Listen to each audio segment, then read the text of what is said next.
my name is Cedric Hohnstadt. I own an illustration studio, and I'm also the author of the Pose Drawing Spark Book, which is a supercharged sketchbook designed to help you practice putting more life into your drawings. And this quick little doodle is my first ever YouTube drawing demo, so bear with me. It's based on a drawing prompt from the book called The Vending Machine Took My Money. There's 100 drawing prompts in the book, but in this one, you'll notice I'm starting out doing lots of rough little quick doodles, trying to play around with different poses about how would the character react if the vending machine took their money. And this is a sped up video, but you'll just see I just experimented with about 8 different poses that flew by really fast there. And one of the reasons I do that is because I want to get a good pose when I'm doing a drawing for myself or for a client. And so I don't worry about details at the beginning. I just rough in super quickly, super rough poses to try and play around with putting arms here and there and shifting the weight and angles until I find something that I really like. And then I go in and worry about the details. And one of the things you'll notice is I started out creating a full-sized adult, and I quickly decided that a small, tiny little guy would be more funny and more entertaining against this big, giant, daunting vending machine that's taunting him by withholding his candy. And makes it a little more humorous, a little more entertaining. And so he's tiny, and as I'm drawing the pose, I'm thinking about several things. I'm thinking about the silhouette. I want it to be a pose that you could color it in solid black and still be able to tell clearly exactly what's going on. So all the limbs are pulled away from the body. You can see both of the hands clearly. I've also tried to avoid having parallel angles or anything that's, like you don't want to have 2 arms or 2 legs that are exactly parallel. You want to keep things at angles and tilted away from each other. Even his torso is tilted a little bit. You don't want to have anything that's just straight up and down or straight across. Angles are always more interesting.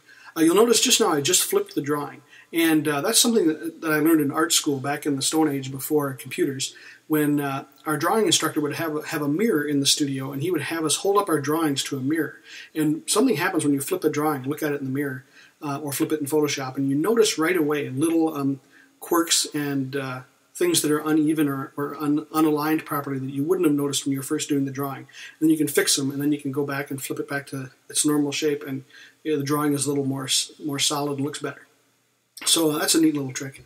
I'm going to go to some color here in just a second.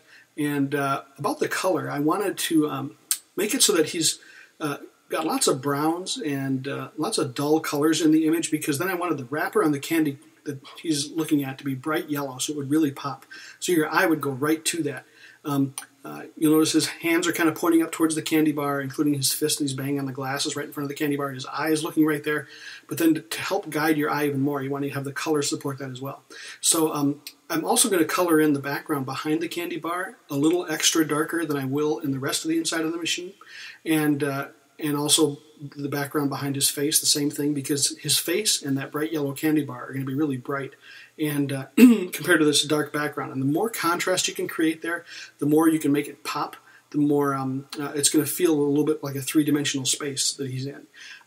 Similarly, you'll notice that when I get the final shading done, I'm kind of talking ahead of it, but the light is going to be coming from the upper right-hand corner of the image. And one of the reasons for that is, so the shadows will cast down to the left. And one of the reasons is that if I can keep the light up there, then that wall is going to stay bright. And his hat, he's got a dark hat. And so I want to have that dark hat pop against that light wall. So it's something that goes all the way back to the Renaissance, where artists, a little trick they've used with color is just to have lots of alternating light and dark, light and dark. You can even cheat it a little bit and make some parts of the image darker than they normally should be, like I'm doing right now, just to make that pop more and feel more dimensional.